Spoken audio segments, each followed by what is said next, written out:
On y est, l'échéance approche, les premiers téléviseurs LCD à rétroéclairage mini LED RGB ne vont plus tarder à débarquer sur notre marché. Et je peux vous assurer qu'en coulisses, parmi les acteurs qui ont annoncé lancer ce type de téléviseur en 2026, il y en a un qui tient plus particulièrement à son titre de pionnier, de leader sur ce segment-là.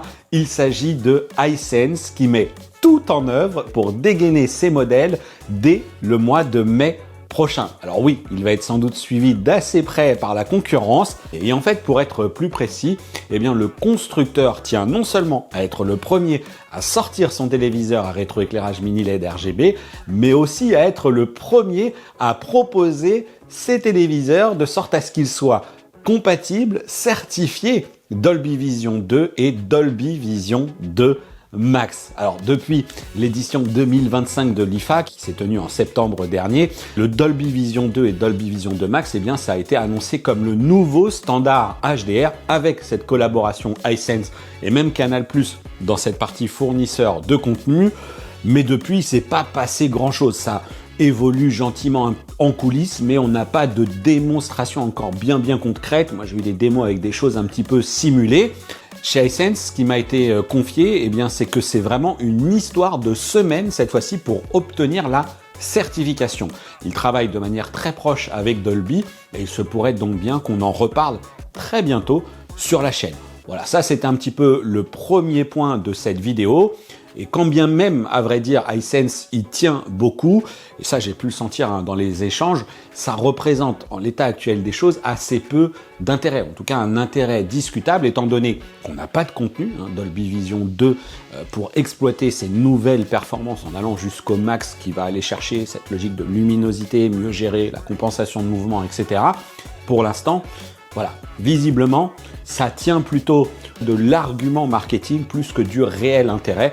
Et c'est pour ça que peut-être il y a d'autres acteurs comme LG, comme TCL, comme Philips qui disent oh, de toute façon, nous, on va se laisser le temps de voir venir. J'en reviens à celui qui nous intéresse ici, à savoir Hisense, pour attirer votre attention sur le fait que les UR8S et UR9S ne sont pas non plus des modèles dits mini LED RGB Evo. Là aussi, je recontextualise, mais ce que je vous ai montré au CES de Las Vegas avec le mini LED RGB Evo qui intègre une quatrième diode pour le rétroéclairage, c'est une diode cyan, en plus du rouge, du vert et du bleu, on n'est pas sur cette techno. Cette technologie-là, RGB Evo, elle arrivera plutôt dans la seconde partie de l'année, voire même la fin de l'année. Et là, il y a des chances qu'on soit sur une gamme un petit peu plus premium encore que ce qui est annoncé aujourd'hui avec UR8S et UR9S. Voilà pour ces précisions qui finalement laisse un petit peu déjà entrevoir la suite de cette technologie chez Hisense. Hisense qui a donc organisé une présentation des téléviseurs à Paris où j'ai pu me rendre pour découvrir donc le UR8S rapidement, mais surtout passer plus de temps avec le UR9S, visionner des contenus et même faire les premières mesures sur la version 75 pouces de ce mini LED RGB. Comme d'habitude, la vidéo elle est chapitrée, donc vous pouvez vous rendre directement à la section qui vous intéresse le plus. Pour ma part, je vais démarrer ici avec une logique comme d'habitude de montée en gamme avec, pour commencer, donc UR8S. Mais attention, une chose importante à savoir, si je vous ai dit que Hisense tenait à être le premier en débarquant avec cette techno dès le mois de mai, l'UR8S qui sera le produit plus entrée de gamme, si on peut l'appeler comme ça, pied de gamme pour cette techno plutôt, lui débarquera au mois de juillet avec néanmoins un très large choix de diagonale puisqu'on va être sur du 55, 65, 75, 85 et même du 100 pouces. Alors, je vous laisse ici avec les quelques images que j'ai pu tourner sur place tout en ajoutant une précision importante, c'est que le pied que vous voyez là ici sur les images, il n'est pas définitif. Ce n'est pas le pied définitif plutôt devrais-je dire, mais c'est un pied provisoire. On sera sur la même conception que son confrère l'UR9 avec un pied central, sauf pour le modèle de 100 pouces qui aura des pieds sur chacun des côtés du téléviseur et ce sera une finition d'ailleurs plutôt métal. Là on est sur un truc un peu en plastique, donc voilà, on voit bien qu'on n'est pas encore sur la version définitive de ce téléviseur. Alors de manière générale, pour tous les modèles que je vais d'ailleurs aborder ici, on peut compter aussi sur la compatibilité chez Hisense sur le HDR10+, Adaptive d'ailleurs, IMAX Enhance, Dolby Vision IQ, là-dessus, pas de surprise. Et comme tout ça eh bien, est géré par un processeur Pentonic 800, eh bien, il y aura Dolby Vision 2, Dolby Vision 2 Max peut-être aussi pour ce modèle-là, ça reste à définir. Ils ont accepté de payer pour le Max, bref, tout ça, ça sera un petit peu à définir.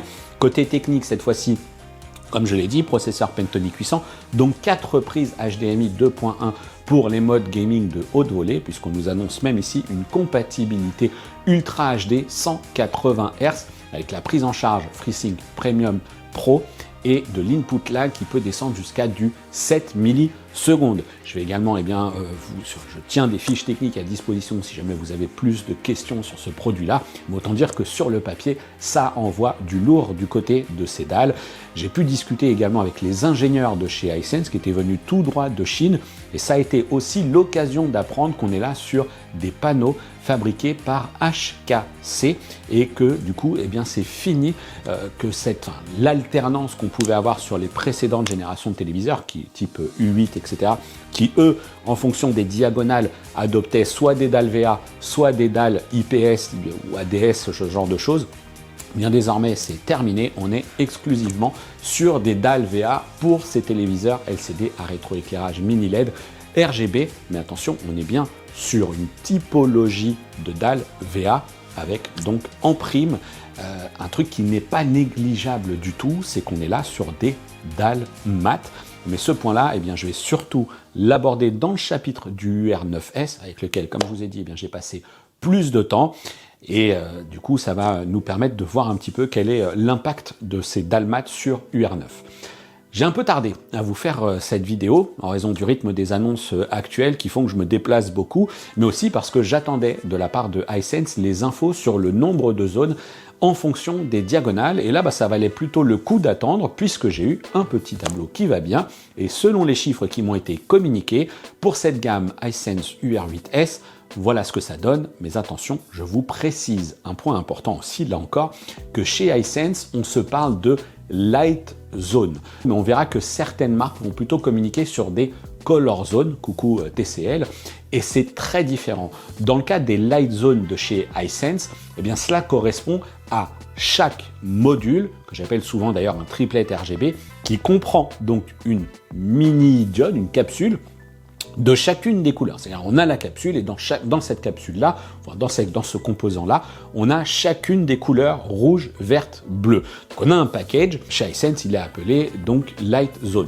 D'autres vont parler de Color Zone, ce qui signifiera qu'on va nous parler cette fois-ci dans les Color Zones de chacune des diodes de couleur qui composent le rétroéclairage. Donc là où Hisense dit Light Zone, c'est un module intégrant les 3 couleurs, les autres vont parler de color zone et le rouge devient une zone, le bleu devient une zone, le vert devient une zone. Donc si jamais vous souhaiteriez faire des comparaisons strictes en matière de chiffres, parce que bien entendu il y a d'autres éléments qui entrent en ligne de compte, si jamais par exemple vous souhaitez comparer le pur backlight d'un téléviseur de chez Hisense par rapport à un téléviseur de chez TCL, vous saurez que la valeur qui sera communiquée par exemple par TCL, il faudra diviser par 3 pour rejoindre la Light Zone de chez Hisense, et à l'inverse, pour connaître la partie Light Zone, la convertir en la partie Color Zone, il faudra multiplier tout simplement par 3.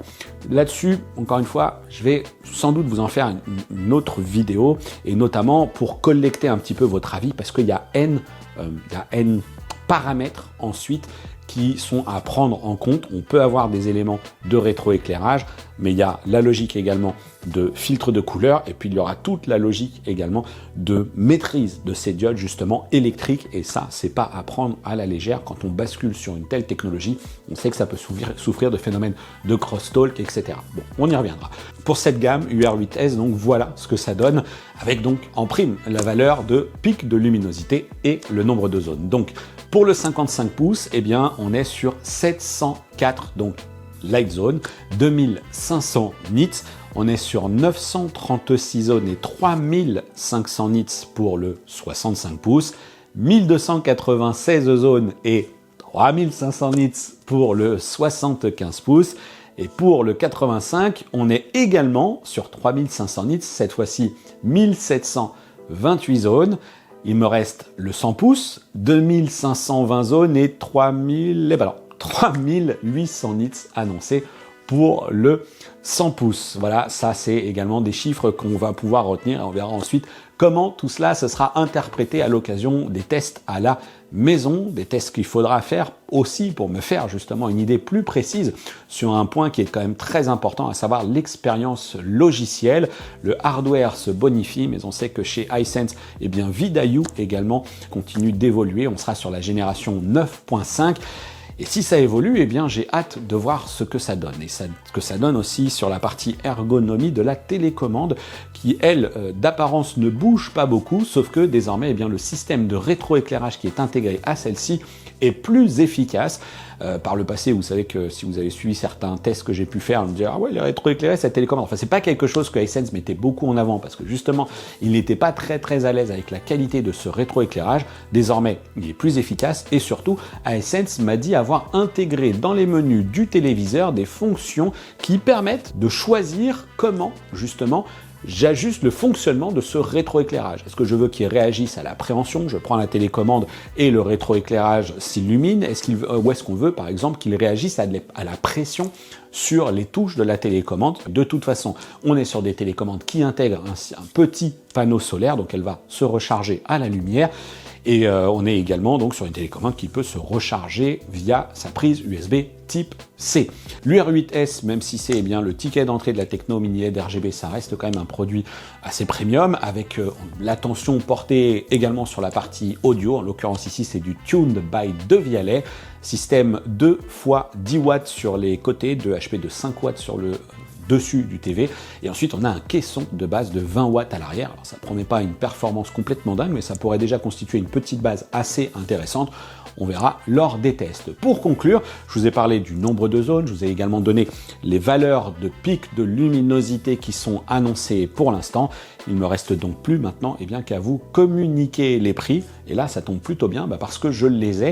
Et je peux vous assurer que c'est pas complètement gagné. Hein. En ce moment, on voit bien que les constructeurs font également très attention à ce qu'ils peuvent annoncer parce que pour l'instant, ils se méfient de la variation des prix compte tenu du contexte actuel, de la variation des prix également sur le marché de l'électronique grand public, vous le savez.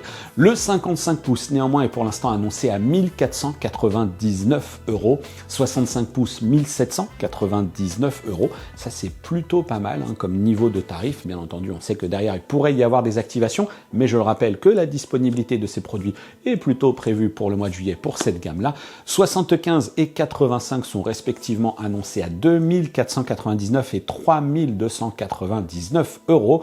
Et le Big Boss, à savoir le modèle 200 pouces avec son pic de luminosité de 3800 nits, est annoncé à près de 4000 €, 3999 €. Rendez-vous au mois de juillet pour savoir si réellement Hisense est capable de déployer cette gamme, sachant que la priorité pour eux visiblement est plutôt d'attaquer très fort avec l'UR9S qui est lui décliné en 65, 75 et 85 pouces. Vous voyez qu'on est vraiment sur des gabarits qui sont, y compris pour ce modèle premium, bien plus accessibles entre guillemets. On n'est pas sur des tailles gigantissimes, genre 75, 85 et 98 exclusivement, comme peuvent le faire d'autres marques. C'est un véritable atout pour quiconque souhaite basculer sur une nouvelle technologie. Il y a un autre vrai choix technique qui est assumé, c'est la dalle mat. Hisense est clair et du coup, dans la perception de l'image, c'est assez radicalement différent de ce que propose le 116 UX, qui est certes très lumineux, qui est certes très impressionnant, très pétant, très contrasté, etc. Mais il est très brillant aussi, et ça pourrait ne pas convenir à toutes les installations, ni même à tout le feeling de chacune des personnes qui regarderaient ce produit. C'est vrai qu'à la moindre lumière, ça brille. Et d'ailleurs, j'ai aussi pensé à filmer cette fois-ci la composition, la structure de la dalle avec mon petit microscope USB que j'avais dans le sac à dos, et on voit bien, qu'on est sur une structure VA, avec cette composition ici, comme vous pouvez le voir, là, ces blocs rectangulaires de couleur, mais on a aussi provoqué par la dalle mat cet effet de granularité, plus ou moins visible d'ailleurs en fonction du facteur de zoom que j'ai appliqué. Ça, c'est tout simplement l'effet de dalle mat. Donc voilà, ça aussi, c'est des choses que Hisense met en avant en nous annonçant au passage qu'on serait sur des angles de vision de l'ordre de 178 degrés. Bon, ça c'est la promesse. Ensuite, il faudrait pouvoir le vérifier avec des sondes pour savoir à partir de quel angle de vision réellement la dérive est perceptible ou est mesurable. Il me faudra aussi continuer les tests à la lumière du jour, toujours sur cette partie filtre, bien entendu, parce que, ok, on était dans une pièce, il y avait des fenêtres à côté, j'ai essayé de mettre un petit peu de lumière aussi, mais rien de tel qu'une lumière du jour qui tape sur le côté, et puis surtout des tests de plus longue durée que quelques heures passées aux côtés d'un téléviseur.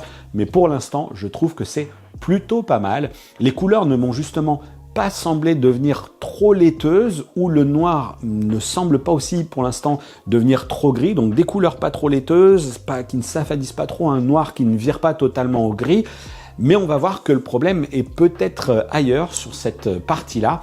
Et pour l'instant, sur des modèles de pré-série que j'ai vus là, le premier bilan est pas trop mal. Voilà. J'en reviens donc aux diagonales qui sont proposées et aux chiffres associés, comme je l'ai fait pour la série 8. Le 65 pouces, eh bien, c'est 1056 zones pour une luminosité annoncée de 3500 nits en pic. Le 75 pouces, c'est 980 zones pour une luminosité de 4000 nits. Et le 85, c'est 1320 zones pour une luminosité de 5000 nits. Et là, vous allez me dire, ouais, mais il n'y a pas un problème dans tes chiffres. Là, le 75, finalement, c'est le moins 10 ans. Bah ouais, on est visiblement sur un 75 qui a moins de zones de light control que le 65. Et ça, ça pourrait être un gros problème. J'ai demandé aux équipes de Hisense qui m'ont partagé le document. Est-ce que vous avez bien validé ces chiffres-là? Est-ce qu'on n'a pas un petit sujet là-dessus? Et ils m'ont dit, c'est les chiffres que le siège nous a donnés. On est dans l'attente de voir s'il y a un changement d'information, info contraire ou complémentaire qui pourrait être apporté. Je trouve ça un petit peu dommage, c'est étrange qu'il y ait un tel gap entre le 65 et le 75. Ça veut quand même dire qu'en matière de densité de diodes au niveau du rétroéclairage, on sera sur quelque chose de moins important, alors que la surface elle-même du téléviseur est plus grande. Risque de blooming, etc. Bon, si jamais il y a des changements, des choses qui me sont communiquées entre le moment où je publie cette vidéo, le montage, etc., si vous n'avez rien qui s'affiche ici, consultez, on ne sait jamais, le premier commentaire épinglé qui pourrait apporter un complément d'information ou une correction à cette vidéo. Et quand on regarde les choses, même à titre de comparaison entre les deux gammes RGB mini LED de chez Hisense, UR9S s'est lancé dès le mois de mai, et puis UR8S, ça arrivera un peu plus tard. On a des montées en gamme qui laissent entrevoir ce 75 pouces qui est moins 10 ans sur son système de backlight RGB mini LED, et surtout, finalement, même un 85 sur un UR9S est moins 10 ans aussi en matière de mini LED RGB que le futur 85 pouces qui sera en UR8S, qui est censé être la gamme inférieure. Bref, on a un petit peu l'impression que, ok, Hisense veut être le premier constructeur à lancer ce type de technologie avec des tarifs plus abordables pour le plus large public, mais quand même, cette technologie, elle va évoluer, et la série qui va débarquer finalement un peu plus tard au mois de juillet pourrait finalement offrir des prestations ou un niveau peut-être de précision qui pourrait être supérieur. Tout cela, eh bien, il faudra attendre les tests pour le confirmer, mais c'est un petit point d'alerte, ou en tout cas un petit sujet où je souhaite attirer d'ores et déjà votre attention. On va se parler des tarifs. Je vous ai donné les zones, la luminosité, il me manque les prix. 65 UR9S, 2199 €. 75 UR9S, 2699 €. 85 UR9S, 3699 €. Si jamais vous faites les gros yeux là en vous disant mais c'est quoi les prix de cette technologie, je pense pas, parce qu'il n'y a rien de franchement complètement délirant, mais en tout cas c'est le prix de cette nouvelle technologie avec tous les avantages qu'elle représente, en tout cas les choix techniques qu'Hisense a fait, Dalmat, etc. Bref, et on est clairement surtout en dessous des prix annoncé par TCL pour son RM9L, si jamais vous avez envie de les comparer. Mais attention, techniquement, le modèle de chez TCL aussi, il s'annonce beaucoup plus costaud. Mais à quel prix? Par exemple, si je prends le RM9L, qui est en 85 pouces, qui est le modèle qui est la plus petite diagonale que propose TCL, comme je vous l'ai dit, Hisense, ça se mérite non seulement au mois de juillet d'aller de la petite taille avec du 55 jusqu'à du très grand modèle avec du 100 pouces, y compris sur le UR9, on démarre sur une taille qui est tout à fait en accord avec ce que demande le marché, à savoir un 65 pouces, et on ne démarre pas exclusivement sur du 85. Donc le 85 RM9L chez TCL, c'est 5 999 € contre 3 699 € pour le modèle de chez Hisense, donc en UR9S, mais encore une fois, que ce soit sur le tarif ou que ce soit sur la composition technique, oui c'est ça, l'équipement technique ou la promesse technique du TV, on n'est pas sur des éléments qui visiblement sont comparables. Bien entendu, seuls les tests pourraient valider ou non tout cela et vraiment catégoriser ces deux produits. Et comme je vous l'ai dit, c'était le 65 pouces en UR9S qui m'a servi à me faire mes premières impressions, notamment sur cette partie qualité de l'image. Il y a un 65 pouces qui, il est vrai, lorsque j'ai commencé à multiplier les contenus, s'est montré parfois un peu étrange, avec un comportement peut-être pas tout à fait stabilisé encore entre les contenus en streaming, les contenus en Blu-ray. J'ai fait ce que j'ai pu avec le temps qui m'était alloué et puis la connectivité sur place. J'ai dû, même pour tout vous dire, partager ma connexion avec un modem 5G parce que c'était pas génialissime sur place. Et sur ce point du Blu-ray spécifiquement, si vous êtes abonné à la chaîne, vous le savez, j'ai donc ce Blu-ray de Spears & Munsil avec cette boucle de démo où on voit différents éléments, des fruits, etc. qui sont détourés sur fond noir. Il y a pour toute une partie avec les fleurs par exemple où ça se passe très bien avec cette rose jaune, on a vraiment l'impression que le détourage de l'objet est bien géré. Et puis quelques scènes plus tard, on retombe cette fois-ci sur cette séquence avec la plume sur laquelle se balade cette lumière et qui provoque un effet de rayonnement de lumière, sauf que là, ça provoque vraiment un effet de halo dans l'image qui est assez soutenu. Et pour le coup, même là, les ingénieurs de chez Hisense qui étaient là ont été un petit peu surpris. Je pense qu'ils s'attendaient pas à ce que le téléviseur réagisse comme ça. Alors voilà, ils ont pris des photos, ils ont sans doute pris des notes, peut-être des choses qui pourraient être corrigées sur la version finale du téléviseur, peut-être par le biais de mises à jour à venir. Il faut considérer que de toute façon, en plus, Hisense, eux, c'est pas comme un TCL CSOT avec cette proximité dans laquelle peut-être les ingénieurs vont pouvoir échanger dynamiquement pour corriger ce type de phénomène. Et puis TCL qui revendique la 4e génération de ces panneaux RGB mini LED, même si c'est in fine en 2026 la première génération qu'ils vont commercialiser, Hisense doit travailler avec HKC et peut-être qu'il y a un travail un petit peu plus soutenu à faire. Bon, en tout cas, on a quand même vu des jolies choses par moment. C'est pas parfait sur cette logique de blooming, donc ne vous attendez pas à accéder, selon moi, en tout cas ce que j'en ai vu, à un équivalent de téléviseur OLED. Mais la base est là, et puis vous avez déjà ces premières images pour vous faire vos impressions, puis vos impressions aussi sur un autre élément qui en revanche là est bien maîtrisé chez Hisense, et pour le coup depuis un moment même maintenant, c'est le moteur de compensation de mouvement. J'avais déjà dit par le passé qu'il était meilleur que chez TCL, et sans doute peut-être même parmi les meilleurs, à vrai dire, sur ce niveau de tarif. Alors oui, TCL a aussi évolué au fur et à mesure de ses mises à jour, mais j'ai quand même l'impression que cette puce Pentonic 800 nous réserve de jolies petites choses à venir sur les traitements cinéma. On verra, je vous laisse encore une fois avec cette comparaison de cette série qui est disponible sur Netflix, avec qualité streaming, où je me suis dit, ok, là-dessus, j'ai plutôt une bonne première impression. C'est sûr que entre ce processeur Mediatek Pentonic 800 qui débarque, peut-être de nouveaux algorithmes, le phénomène de crosstalk également un petit peu mieux maîtrisé. Bon, on était sur un produit, c'était une première découverte, il va également évoluer par le biais de mises à jour, on le sait, Hisense nous l'a annoncé. Bon, je pense que ceux qui me connaissent et qui connaissent un petit peu ma façon de travailler l'auront compris.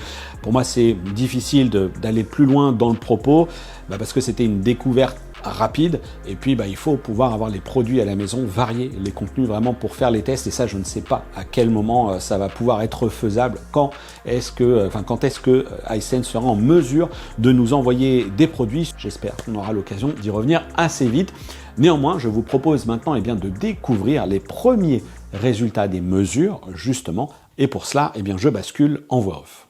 C'est parti pour ce chapitre consacré aux résultats des mesures qui, cette fois-ci, porte sur le 75 pouces et je n'ai pas eu le temps de faire les mesures pour le 65 pouces. Par ailleurs, il faut considérer que ce sont là les premiers résultats des tests, car compte tenu des choses que j'ai pu constater sur place et qui ont été partagées avec les équipes techniques de Hisense, certaines d'entre elles pourraient bien être ajustées encore un peu.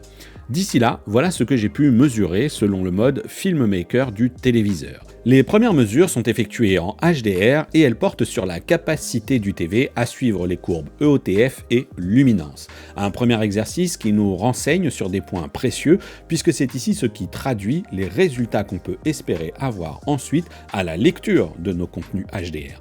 Comme vous pouvez le voir ici, le suivi est excellent pour chacune des deux courbes.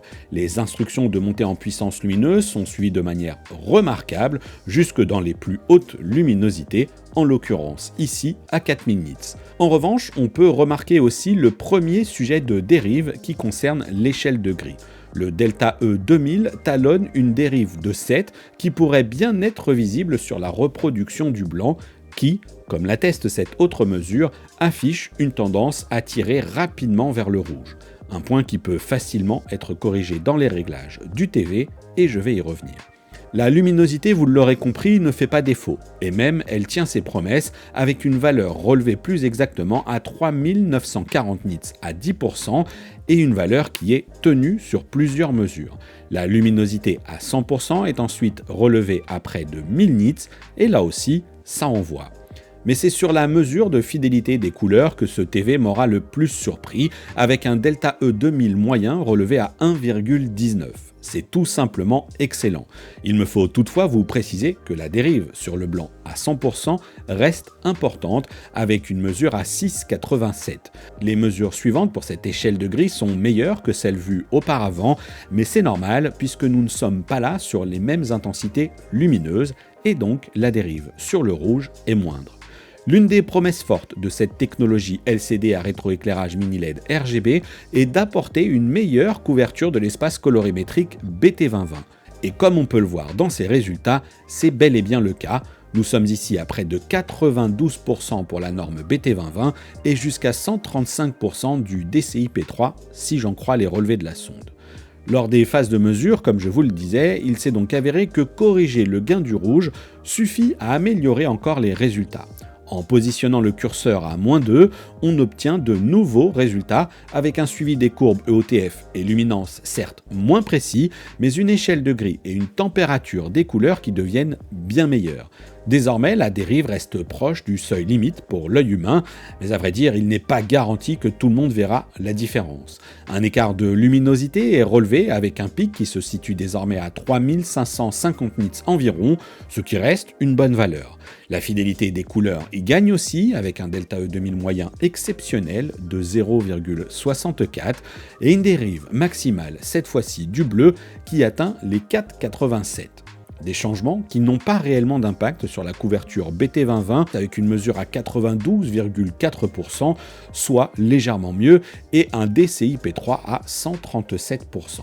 Ces premières mesures d'additivité me permettent de constater que cette technologie LCD à rétroéclairage mini LED RGB offre un résultat vraiment très bon.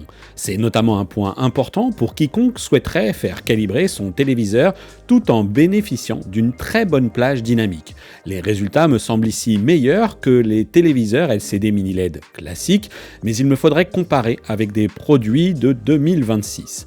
En tout cas, il ne fait aucun doute que c'est autrement meilleur que les dalles White OLED. Sur le sujet côté OLED, seules les dalles QD OLED pour l'instant peuvent tenir la comparaison. Mais alors, quid des mesures en SDR ? Et bien là aussi, ce 75 pouces s'en sort bien, avec une luminosité toutefois élevée dans la configuration Filmmaker par défaut.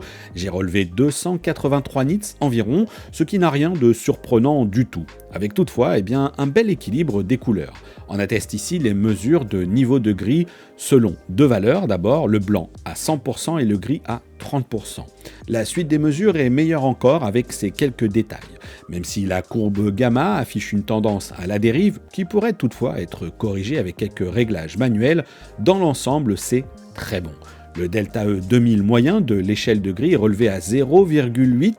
La température moyenne des couleurs est proche de celle de référence avec un 6441K au lieu de 6500K. Sans surprise, la couverture de l'espace colorimétrique REC 709 est très bonne avec un 98,5%, mais on remarque les mêmes tendances qu'en HDR, à savoir que le rouge et le bleu en font un peu trop. Côté fidélité des couleurs, la saturation pénalise là aussi ce modèle. Enfin, si je puis dire, car là aussi le résultat est excellent avec un ΔE 2000 moyen relevé à 1,42. Je ne m'attarderai pas sur la mesure d'input lag qui s'est avérée excellente, mais je ne peux pas vous parler de l'expérience gaming n'ayant pas branché de console ou de PC de jeu dessus. Dans tous les cas, il aurait fallu que je dispose de plus de temps pour faire des mesures de taux de contraste, mais aussi d'uniformité de la dalle. Et j'insiste, à nouveau, mais même si ces premières mesures s'avèrent plutôt convaincantes, il me faudra les vérifier à la maison avec différents réglages et un firmware aussi sans doute plus définitif que celui qui intégrait notre modèle mis à disposition pour cette découverte. Une découverte qui, au final, entre résultats, des mesures et analyse de la qualité de l'image, me porte vers un verdict plutôt en demi-teinte. Entre une première approche très flatteuse avec une image punchy, des contrastes saisissants et des noirs plutôt profonds, mes premiers constats quant au rendu de la dalle mat ne me poussent pas pour autant à considérer que Hisense a fait une erreur, mais en même temps tous ceux qui me suivent depuis longtemps le savent. J'ai suffisamment dénoncé par le passé les reflets insupportables de certains téléviseurs OLED et manifesté même mon désaccord absolu avec tous ces tests qui parlent d'angle de vision parfait alors même que la lisibilité était remise en question au moindre rayon de soleil. Et si cela évolue du côté des filtres appliqués aux téléviseurs OLED de manière plus ou moins importante, ce sont malheureusement les TV LCD mini LED aujourd'hui qui adoptent assez massivement des panneaux de plus en plus brillants pour renforcer la sensation de contraste. Donc j'accueille plutôt positivement tous les essais qui sont faits par les marques avec ces dalles mat, ce qui leur permet de faire progresser la chose, sauf que Hisense fait ici le choix de l'appliquer d'entrée de jeu à ces deux gammes LCD à rétroéclairage RGB mini LED, fermant au passage la porte aux potentiels clients qui n'aiment pas cela. C'est une prise de risque qui pourrait lui coûter cher. Dites-moi ce que vous en pensez dans la partie commentaires, mais sur cette boucle du labo de Jay qui montre une scène sombre, j'ai quand même eu l'impression que les reflets de lumière naturelle apportés par la fenêtre tout à côté étaient plutôt pas trop mal gérés. Les noirs ne deviennent pas totalement gris, mais bien entendu, c'est mieux dans la pénombre. Enfin, j'espère surtout que lorsque je recevrai un modèle de test chez moi, j'aurai une bonne surprise quant à la gestion des défauts que j'ai pu partager dans cette vidéo. Sans surprise, la reproduction de scènes complexes comme la nuée d'étoiles qui défile reste une torture technique pour ces technologies LCD, a fortiori lorsqu'on se positionne très en biais. Il y a matière à améliorer la chose pour rejoindre les meilleurs LCD mini LED qui disposent aujourd'hui de milliers de zones pour le backlight supplémentaire. Les ingénieurs de Hisense sont également repartis avec le constat d'un travail à faire dans la gestion de certains contenus. Outre le phénomène de blooming bien prononcé que j'ai pu vous partager sur les boucles de Spearz-Monsil par exemple, nous avons aussi mis le doigt sur des résultats parfois étranges dans l'approche de la gestion des modes IMAX ou Filmmaker. Donc voilà, il faut patienter, mais le mini LED RGB pourrait ne pas être la grosse révolution que certains imaginent. Moi, c'est quelque chose qui m'emballe beaucoup parce que ça va tout simplement, technologiquement, il y a du changement, il y a un truc qui évolue. Donc ça me motive et ça m'intéresse plutôt pas mal, mais ensuite il va falloir le maîtriser. Et ce changement-là, c'est peut-être là-dessus est-ce qu'il va falloir patienter plusieurs générations de produits? Est-ce qu'on va avoir de très bonnes surprises dès la première génération, y compris chez Hisense, parce qu'il y a des petites choses qui vont être corrigées, améliorées, ajustées. Ça, seul l'avenir et de véritables tests me permettront de m'exprimer là-dessus. En revanche, vous pouvez d'ores et déjà vous exprimer sur ce que vous avez vu, sur ce que vous avez pensé de cette vidéo dans la partie commentaires. Sinon, comme d'habitude, vous voyez le QR code s'afficher qui vous mènera également vers un lien Linktree pour tout simplement nous rejoindre sur le groupe de discussion Discord. Sinon, de toute façon, les liens ils sont également présents en description. Et puis n'hésitez pas, réagissez, on peut lâcher, on peut claquer, shooter ce petit bouton like de la vidéo. On peut également dépenser des boosts, si jamais vous en avez en trop, n'hésitez pas, c'est le moment. Et puis vous pouvez également soutenir la chaîne en devenant membre pour 99 centimes par mois. Voilà, ça c'est tout simplement ce que vous pouvez faire pour moi. Allez, je vous dis à très bientôt pour une prochaine vidéo sur la chaîne et d'ici là, portez-vous bien. Ciao!